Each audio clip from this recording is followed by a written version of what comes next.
All right, guys, welcome back with us, and we are talking with Joseph Riggio, Dr. Joseph Riggio. Welcome to today's call. Thanks much. Appreciate it. So we're going to talk with Joseph Riggio about sales influence and how just you can use influence and persuasion and the different elements of negotiating and communicating with people in a more influential, more beneficial way for the prospects of building your business. So that being said, we're gonna start off a little unconventional. We're gonna have Joseph tell a story because he's one of the master storytellers, and after he does, we're gonna let him introduce himself briefly, and we're gonna get right into the questions. Well, the story that you asked me to possibly share with your audience, and it's one of the stories I actually like best, so I'm happy to tell it, is comes from the old country. My family's all from Italy, and actually my father's family is from Sicily. And in Sicily, they have a very traditional way. When you get married and you get taken away from the wedding in what they call the ciuccia chart. The ciuccia cart is, ciuccia means donkey, and the donkey is the horse, if you will, that takes this cart away. And donkeys are not like horses. They're a bit more stubborn. So this old man winds up marrying this beautiful young girl. And he's a relatively successful guy. He's got his own farm.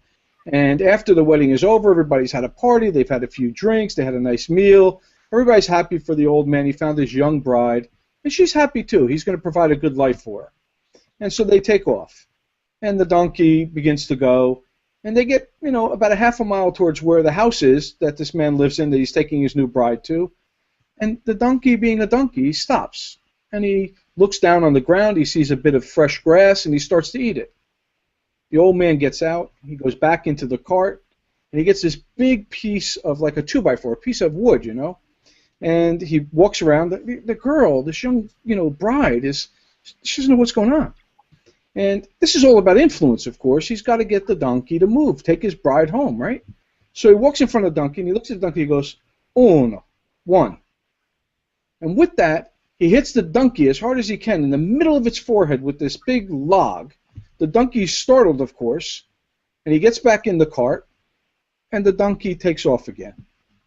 It goes about another quarter of a mile, and again, the donkey is doing what donkeys do. It stops. It wants to eat some of the fresh grass, so it bends down and eats the grass. The old man, he does the same thing. At this point, the bride's getting an idea of what's going to happen. She's familiar with it. He gets his log, his piece of wood. He walks around to the front. He looks at the donkey. He says, due, two. And he hits the donkey in the head again. Again, he gets back in the cart. The donkey is now startled, ready to go, and the donkey walks. This happens again, this time about half as far. And this time the man's really a little annoyed. He gets out. This time he pulls out a gun, a little pistol he's got in the back of his pants, a pistolero, And he shoots the donkey literally between its eyes. The donkey falls dead. The bride is stunned. She doesn't know what to do. She's shocked. This man just killed the donkey. He unhitches the donkey, takes the harness off the donkey. He gets back in the cart. She doesn't have any idea what's going on. He looks at her. He says, go walk. Take us home. Get into the harness. She goes, what are you talking about? I'm not going to pull that thing. He goes, uno.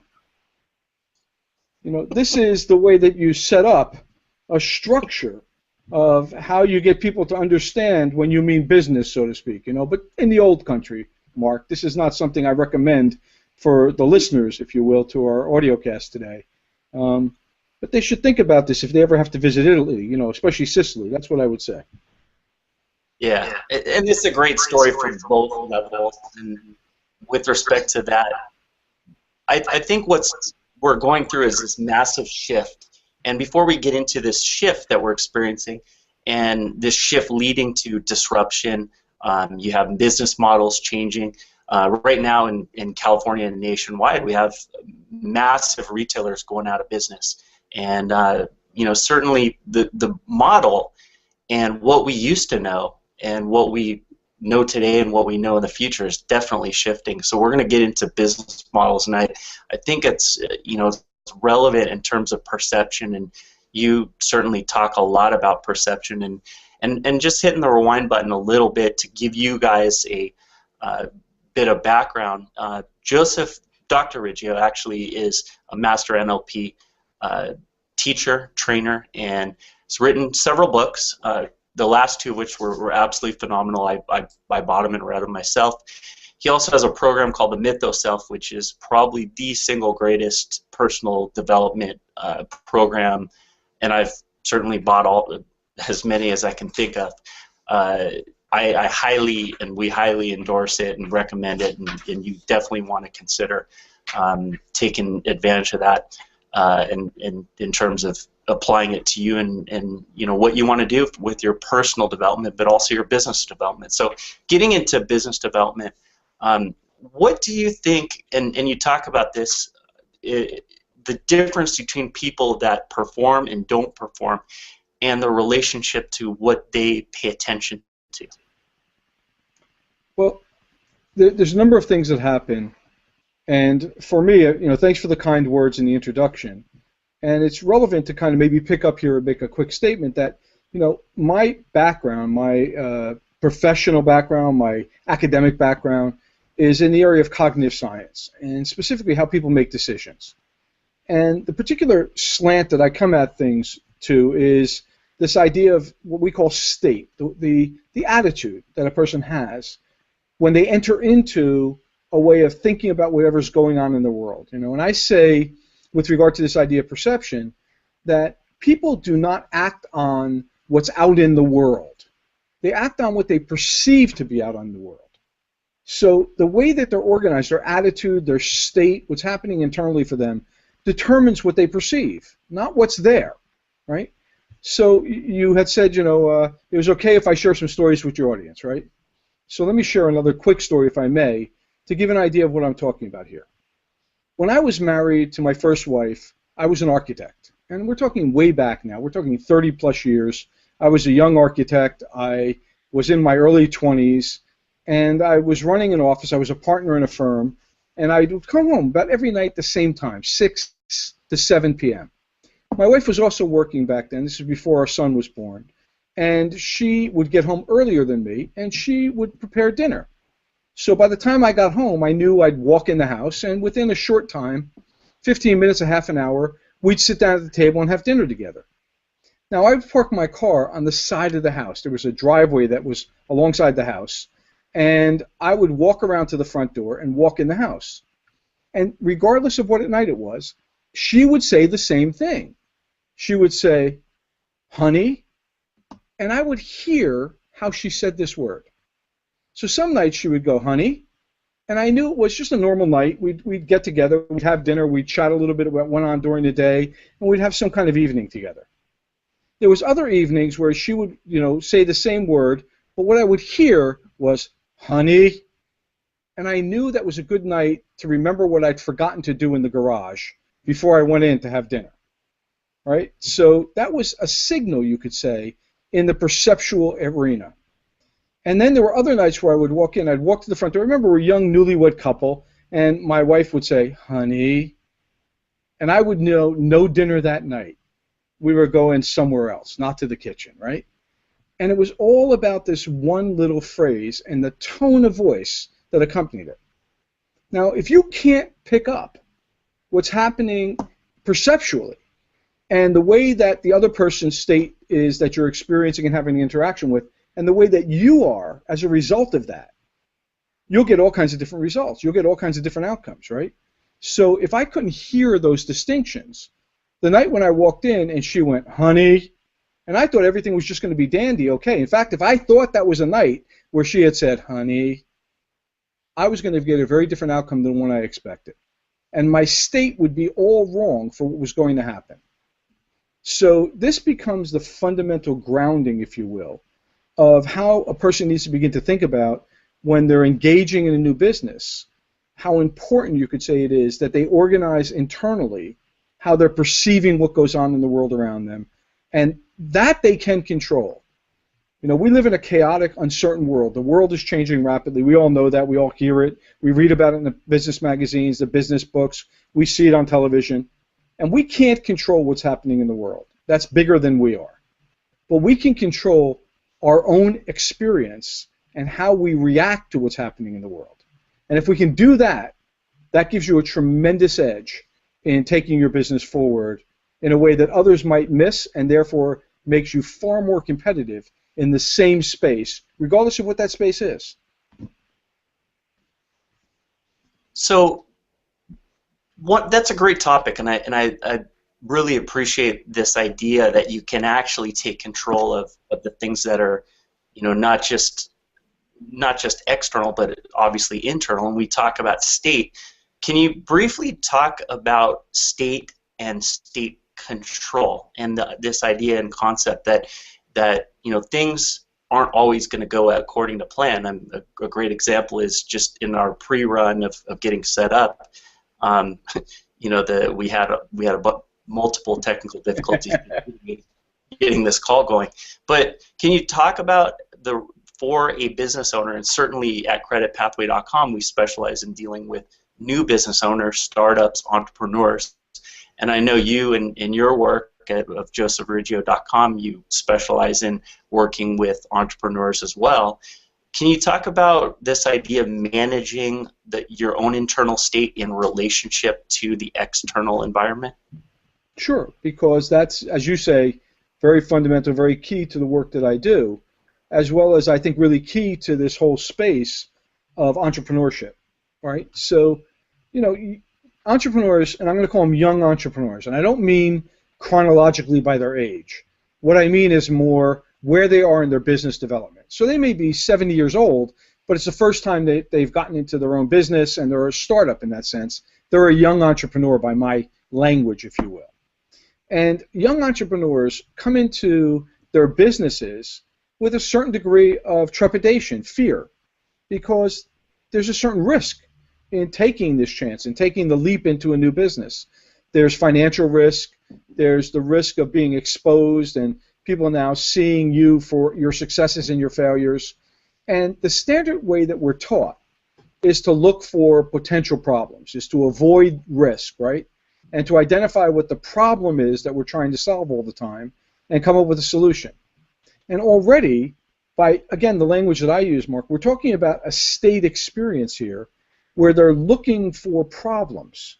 They're looking for what's wrong.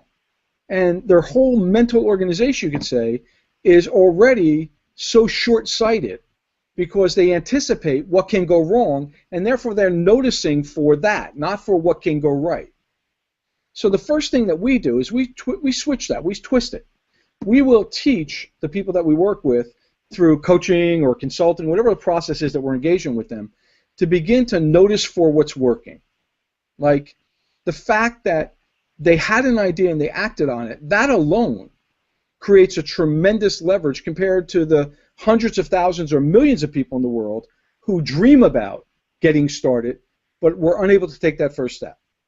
And if we can just get them focused on the idea that they've done that they've acted on their idea, that they're a person of action, they can begin to see themselves in that way. And it reorganizes that internal state experience. And we can then from there begin to say, well, if even little things are working, tiny little bits of what's going on around them are working, how can we build on what's working? How can we work from strength versus from weakness? So to use the example that most people, I think, who are listening to us will be familiar with, there's an old saw, an expression that's used, an aphorism, that says, a chain is only as strong as its weakest link. And of course that's true if you're talking about mechanical systems. But in human systems, which are dynamic, now we're talking about something completely different. And in a human system, a chain is always as strong as its strongest link. You see, that super player, that expert, will raise the whole system to a higher level. And everybody around them will play at that higher level. You know, when Michael Jordan joins a team, or we get a superstar of that caliber joining an athletic team, a professional sports team, they don't lower the performance of that team. The team doesn't play to the caliber of the lowest player. That team begins to move up to play at the caliber of that superstar that's been brought onto the team, because something happens that coalesces them at that attitudinal level. They begin to expect to win. They begin to expect to have a chance where they hadn't had a chance before, right? And if you don't mind, I'm going to take just another minute or two to emphasize this point, because I think it's so dang important, right? if you think about a guy who was one of my youthful heroes, Vince Lombardi. Vince Lombardi was a football coach, and he took on the assignment of being head coach on teams from high school to college to professional. And every team he joined had a losing record the year that he joined the team. He came into teams that, in baseball terminology, were all under 500. Less than half the games they played, they won. And yet, every year, from the minute he took the team over, with the same team players, with the same people in the same positions for all intent and purpose, he always came out with a winning season. Not necessarily a championship season, but he went from below 50% wins to above 50% wins with the same team. Now, there's something going on there which has more than just the quality of the player or the talent that's inherent. It's got to do with an attitude he brought onto the field with him and imbued those players with. He brought into them a sense of potential or possibility that somehow had been missing before. And that alone took that team to the next level. That's what leaders have to do. That's what entrepreneurs have to do. That's what business owners need to do for the teams that they manage as well, even if they're a team of one, just themselves, right? If they don't do that well, they miss an opportunity to succeed where others would fail. It's great. So, guys, if you're just tuning in, this is creditpathway.com. We're speaking with Joseph Riggio, and I can't unmute you. Unmute yourself.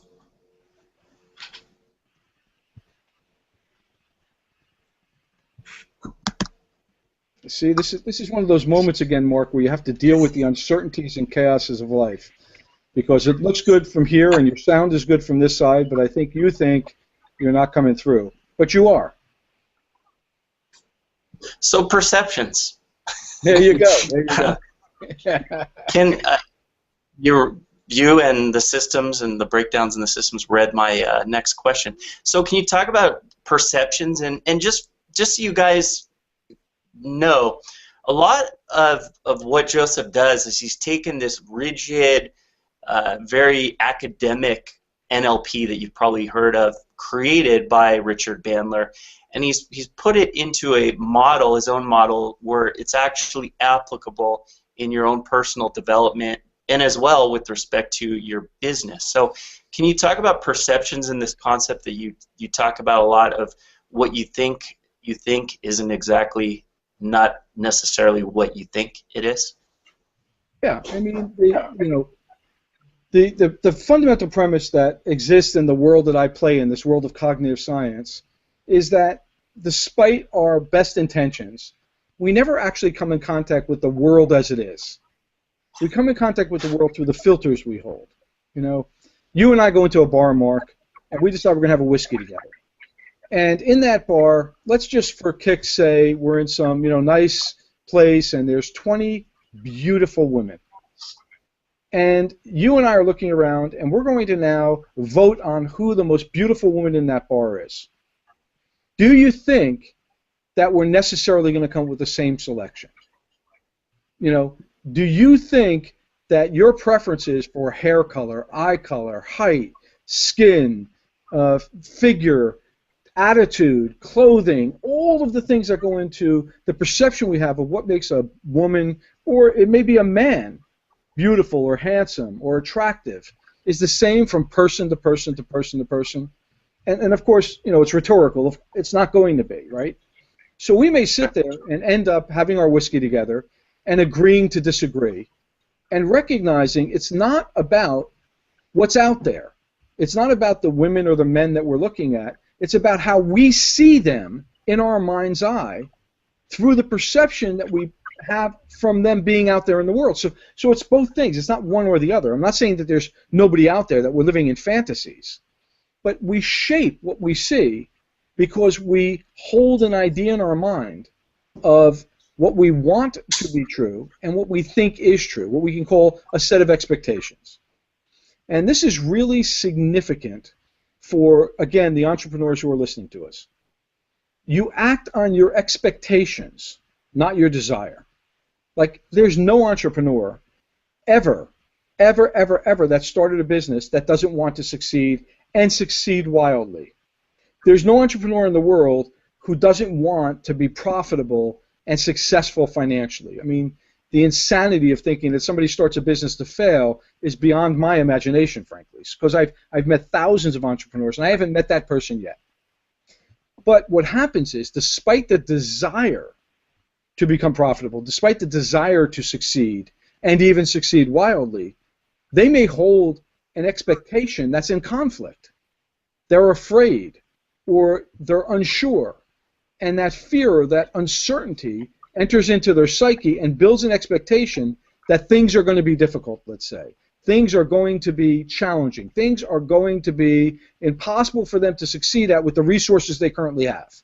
And they may even enter into this really devastating mindset, which is, if I had this or that, then I could do this or that. So if, then, right? If this, then that.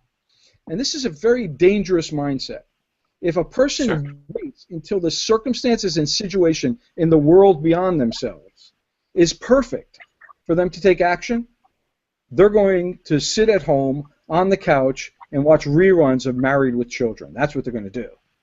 Because that fear, that uncertainty will stop them. Because the expectation is what drives behavior, not the desire. And we have to build in ourselves a different awareness of what we're expecting. And when we find ourselves confronting an expectation of failure, or an expectation of high levels of challenge, or an expectation of resistance, whatever it may be that seems to be an obstacle that we're confronting, the first thing we have to do is accept it. This is what's actually going on. I'm really concerned. I'm really worried about this. And then we have to take it apart. We have to go into the other part of our brain, which is the logical, conscious part of the brain, which can look at things very logically, very objectively, and say what's really happening. And then based upon what's really happening, what can I do about it? And all I need to know, Mark, the only thing I need to know at this point is the first step to take. I don't need to know what I'm going to do 6 months from now, or a year from now, or 10 years from now. I just need to know, what am I going to do either right now or the first thing tomorrow morning? And then based upon what happens when I take that action, and that's the critical factor, is transitioning from the desire to act to the actual action itself, I'll have gotten feedback that will tell me what I need to do next after that. And step by step, even small incremental steps, one little thing at a time, I build my business and I create success.